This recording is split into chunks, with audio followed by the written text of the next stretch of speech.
सभी विद्यार्थियों को नमस्कार। अपने इस YouTube चैनल पर आपका स्वागत है, अभिनंदन।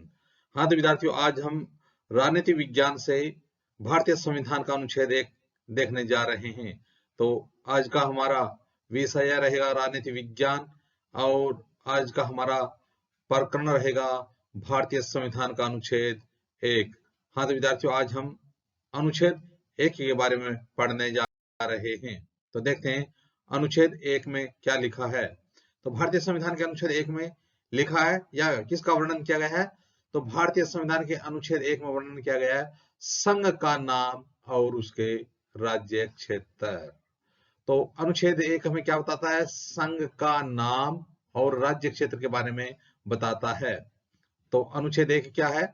अनुच्छेद 1 है संघ का नाम और राज्य क्षेत्र। तो देखिए विद्यार्थियों, इसमें क्या लिखा है? भारत अर्थात इंडिया राज्यों का संघ होगा।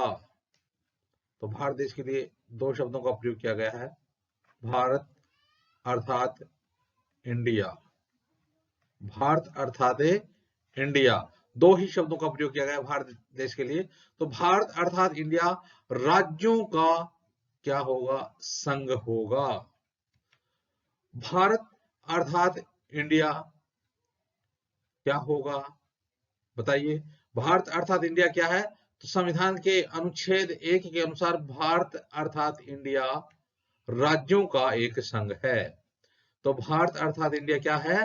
भारत अर्थात इंडिया राज्यों का एक संघ है, यानी यूनियन ऑफ स्टेट्स। भारतीय संविधान में संघ शब्द के लिए यूनियन ऑफ स्टेट्स जो शब्द है उनका प्रयोग किया गया है। यूनियन यानी कोई भी राज्य भारत से अलग नहीं हो सकता है। तो यहां पर यूनियन का मतलब क्या है? यानी कोई भी राज्य भारत देश से अलग नहीं हो सकता है। अलग होना चाहे तो भी अलग नहीं हो सकता है। अमेरिका एक फेडरेशन है, जबकि इंडिया एक यूनियन है। तो अमेरिका देश का जो संविधान है उसमें संघ के लिए फेडरेशन शब्द का प्रयोग किया गया है, जबकि हमारे देश में यूनियन शब्द का प्रयोग किया गया है। तो यूनियन का मतलब है कि कोई भी राज्य भारत से अलग नहीं हो सकता है। भारत एक यूनियन ऑफ स्टेट्स है। इसके अलावा विद्यार्थियों और क्या लिखा है कि राज्य और उनके राज्य क्षेत्र।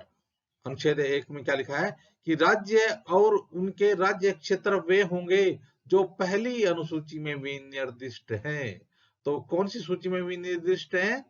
यानी राज्य और जो उनके राज्य क्षेत्र हैं, प्रश्न पूछा जाए तो वो उनका वर्णन कहाँ मिलेगा? तो उनका वर्णन मिलेगा पहली अनुसूची में।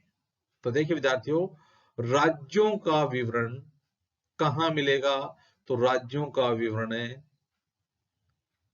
पहली अनुसूची में मिलेगा।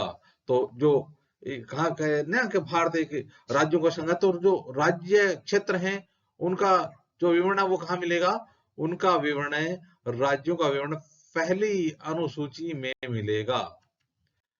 इसके अलावा विद्यार्थियों, पहला जो अनुच्छेद उसमें क्या लिखा है कि भारत के राज्य क्षेत्र में कौन कौन से शामिल होंगे? भाई भारत के राज्य क्षेत्र में कौन कौन से क्षेत्र शामिल होंगे? तो देखिए, राज्यों के राज्य क्षेत्र शामिल होंगे। जो वर्तमान में कितने राज्य हैं? 28 राज्य हैं। तो भारत के राज्य क्षेत्र में कौन कौन शामिल होंगे? एक तो होंगे राज्यों के राज्य क्षेत्र जो वर्तमान कितने हैं? 28 हैं। दूसरे, पहली अनुसूची में विनिर्दिष्ट संघ राज्य क्षेत्र जो 8 हैं। केंद्र शासित प्रदेश भी इसमें शामिल होंगे। तो वो जो संघ राज्य क्षेत्र में कितने हैं? 8 हैं। तो एक तो हो गया राज्य क्षेत्र, दूसरा हो गया संघ राज्य क्षेत्र, और तीसरी बात इसमें क्या लिखी है? ऐसे अन्य राज्य क्षेत्र जो अर्जित किए जाएं। देखना, ऐसे अन्य राज्य क्षेत्र जो अर्जित किए जाएं वो भी इसमें समाविष्ट होंगे। तो इस प्रकार से जो भारतीय संविधान का अनुच्छेद 1 है उसमें भारत के राज्य क्षेत्र के बारे में भी बताया गया है। हाँ, तो विद्यार्थी देखना कि भारतीय संविधान निर्माताओं ने भारत को राज्यों का संघ यानी यूनियन ऑफ स्टेट्स की संज्ञा दी है। भारत के संविधान में कहीं भी फेडरेशन यानी नहीं किया गया है। तो जो फेडरेशन शब्द है वो अमेरिका के संविधान में मिलता है और भारत के संविधान में यूनियन शब्द का प्रयोग मिलता है। तो भारत के संविधान में कहीं भी फेडरेशन यानी संघ शब्द का उल्लेख नहीं किया गया है। संविधान सभा की प्रारूप समिति के अध्यक्ष डॉक्टर भीमराव अंबेडकर ने राज्यों का संघ, क्या कहा, राज्यों का संघ, भारत राज्यों का एक संघ होगा। तो राज्यों का संघ वाक्यांश बहुत ही सोच समझ कर रखा था।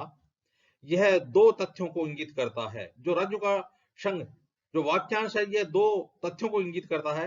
पहला, भारत की संघीय व्यवस्था संगठक इकाइयां समझौते के फलस्वरूप निर्मित नहीं की गई हैं। तो भारत की जो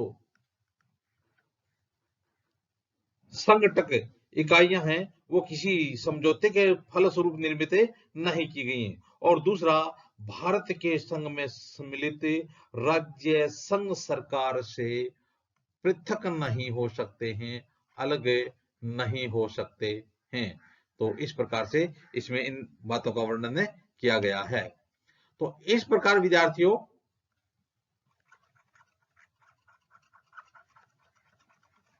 भारत के राज्य क्षेत्र में शामिल कौन कौन होंगे?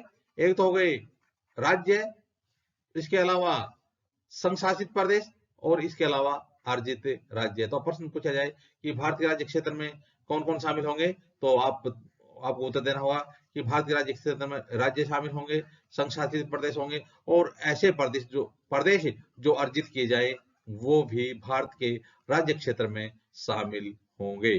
तो इस प्रकार से विद्यार्थियों आज हमने भारतीय संविधान का अनुच्छेद 1 देखा। आगे आने वाले वीडियो में भी इसी प्रकार से राजनीतिक विज्ञान संबंधित अध्ययन सामग्री देखते रहेंगे। आप भी अपने इस YouTube चैनल के साथ बने रहिए। वीडियो देखने के लिए धन्यवाद।